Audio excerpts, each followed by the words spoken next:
إن رحمة الله قريب من المحسنين. My name is Maruf Mohammed. I come from Ghana, in the second capital, the second biggest city called Kumasi. That's where I was born and raised. And then after that, I moved to the United States, Ohio University, where I am currently studying Masters in International Development. The first thing I did when I came to Ohio University, fortunately, I was received by a fellow Muslim brother who was then the African Student Union president. So we spoke. The first thing that I asked him was, where is the masjid? Where is the prayer ground? He said, you just came and you're already asking for a masjid. I said, that is my home to begin with, because I hadn't already booked an apartment. So my first intuition was to locate the mosque and then go and stay there in the time being until I sort out my accommodation. Hiking? Yeah, that's a recreational activity. According to those Muslim brothers who were here earlier, they said there used to be a vibrant Muslim student association that organizes lectures, fora, dinner nights and sports activities for Muslims. But then, post-COVID, the association seems to be defunct. So then the mosque committee deemed it wise. Okay, since the mosque committee serves both students and non-students, they have to find something that at least find something other than prayers that will unite, that will bring brothers and sisters around to socialize, to interact and socialize, because that thing was missing post-COVID. So it was with that good intention that the mosque committee decided to start a dinner event.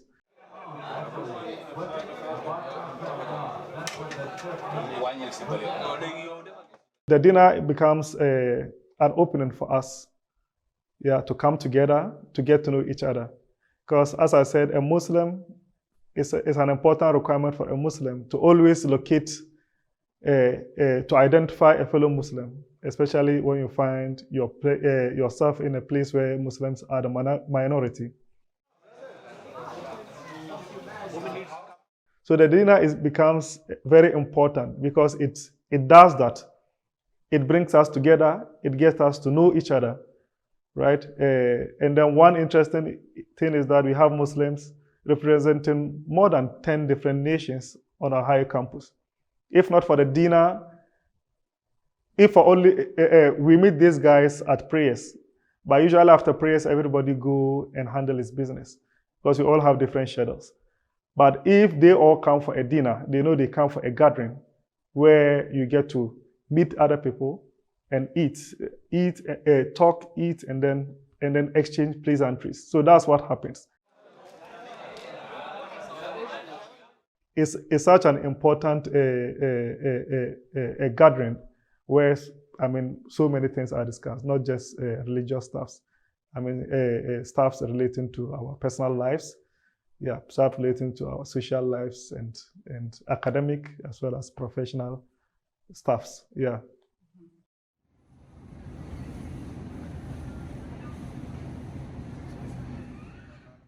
My observation in OU, I got to realize that we have other Muslim brothers who really fancy, having meat in their meals. So for that reason, before we prepare a dinner, knowing how important meat is to most of us, we try to source the meat from halal sources. And how do we do that?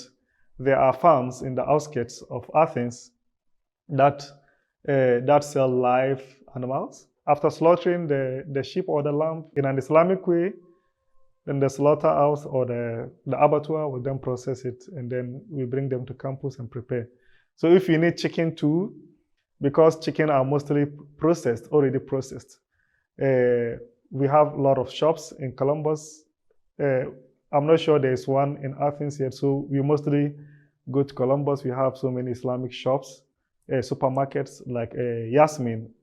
That is the popular one that we go to buy processed chicken for our dinner.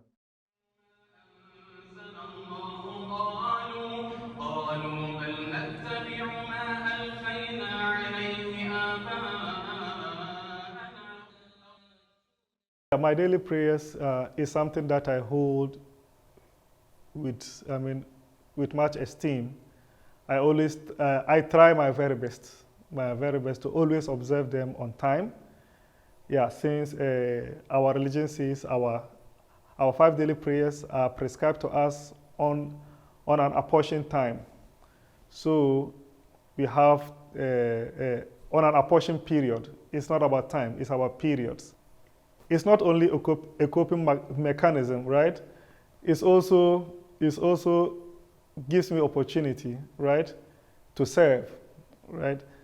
Because sometimes if you find yourself in an environment like this as a student, you tend to, devote all your time to your academics, right? You prioritize it beyond everything, right?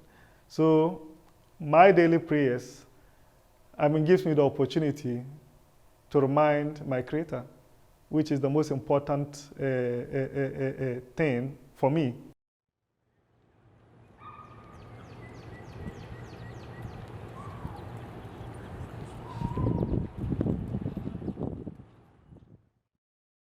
Ohio University or American environment is very different.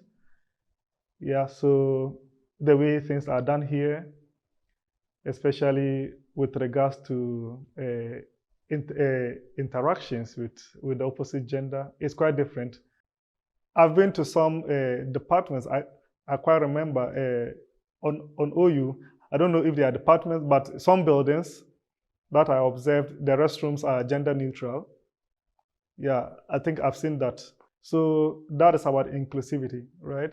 But we Muslims are not being considered in this aspect of inclusivity, to the extent that we Muslims, when we ease ourselves, the toilet rolls are not enough for us. We need to use water to clean ourselves up. So what I think the university could do is to introduce bidets in our restrooms. That would be very important. Secondly, I think the university has done well. As I said, aside Islamic Center, we also have a prayer room, which is called a silent room, or is it a meditation room in the library, the 5th floor, which is shared by people from different beliefs, which is good. But imagine having lectures at Regis and you need to pray. There's no such space for you to pray. The good thing is that so long as you have your prayer mat, you could spread it somewhere and then pray. But for someone who has never seen, because there are instances that I prayed, and some people passes by will just stop, pause for a moment, and be looking at me, right? It's kind of distracting, right? But if you have a place that is dedicated to you, as some of our prominent centers like Patton College, School Nova, they are all colleges that are very prominent, right? I think it will go a long way to help.